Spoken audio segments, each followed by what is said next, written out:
Hi, Happy Hoarder here, and Silas is finally ready to come to your house for Halloween. I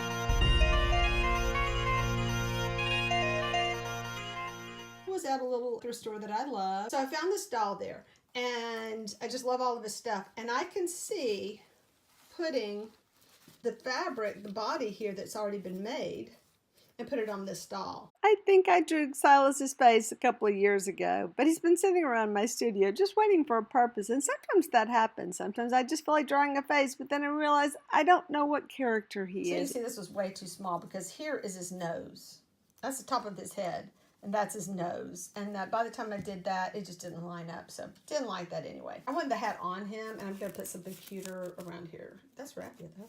I may have some colored raffia or something, or I'll figure something out. I always do. I always make it work.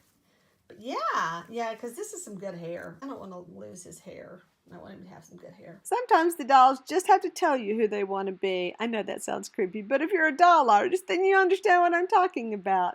And this just came together so well. I love that Scarecrow's outfit, but it was a little ratty and it kind of needed a new purpose. I have this wonderful old wooden stand. I don't have many wooden stands. Most are metal, so I decided to put it on this one. And I kept the price tag on. And I love these plastic ears of corn that I found at Rolling Hills in a goodie bag. They were just perfect for Silas. Now his coat came off a vintage Emmett Kelly porcelain doll, and so did the hat. And I think it worked out just perfect for him. I thought the idea of it being an old coat was cuter than just having an old coat with a whole bunch of tears in it. So I think that worked out really well. But everything has been distressed with paint, whether it was distressed before or not. Now I did make his little headpiece, his little sack that goes over his head. That is a kind of a weird fabric. I don't even know what it is, but I think it worked better than the burlap. Doesn't shed as bad. All of my dolls have a spider and a heart, and the heart says made with love, and they are, every single doll. And I do have pins in this doll's hat to keep it on his head, and whenever you take the hat and his little bag off of his head, then you can put the hat back on, but you gotta put it on because this boy's got some crazy hair. And you can see areas where I have frayed it some more and add some more distressing. And I do want to warn you that this particular doll, because of all the jute, he does shed quite a lot, so he's a little bit messy. You can see all the stuff on the table below. One of the things that's taken me almost a year to get him finished were the shoes. He just didn't have the right shoes. And then one day I remembered I had a pair of green velvet shoes that needed repairing. I never really liked the shoes for a doll.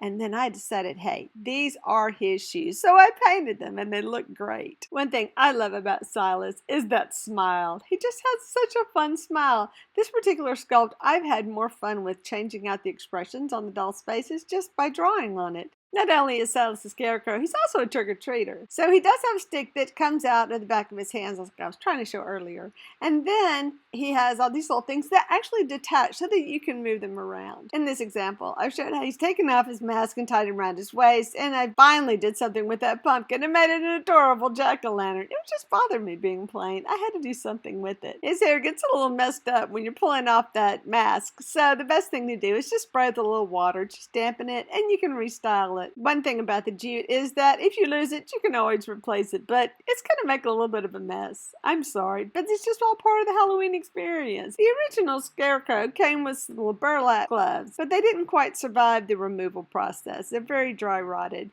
but I decided to include them anyway because they were so cute. But don't expect them to last a long time if you're taking them on and off because they're just going to continue to tear. It's better than throwing them away, right? But I'd worked so hard on those hands, I really didn't want to cover them up anyway. Originally, I had thought about using the old burlap head from the original Scarecrow for a scarf, but changed my mind and decided you need a little bit of purple. And here's a close-up of those shoes. Now they're this wonderful distressed browns, these 3 or 4 different colors to make that work, and a lot of paint so it'd be nice and thick. I love this jack-o'-lantern. The original pumpkin came out of a goodie bag from Rolling Hills Ministry. Yay! Always finds the best stuff there.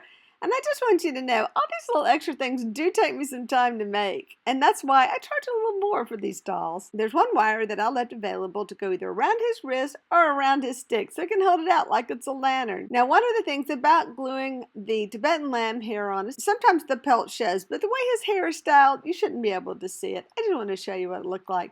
Always brush his hair back before you put his mask on, or he'll just have hair in front of his eyes. And you definitely want his eyes to kind of glisten behind holding the mask. Feel free to leave me any questions about Silas in the comments below. Thanks for watching, and hit that like button and subscribe if you haven't. And hey, hit that notification button because sometimes I make really good videos. Bye!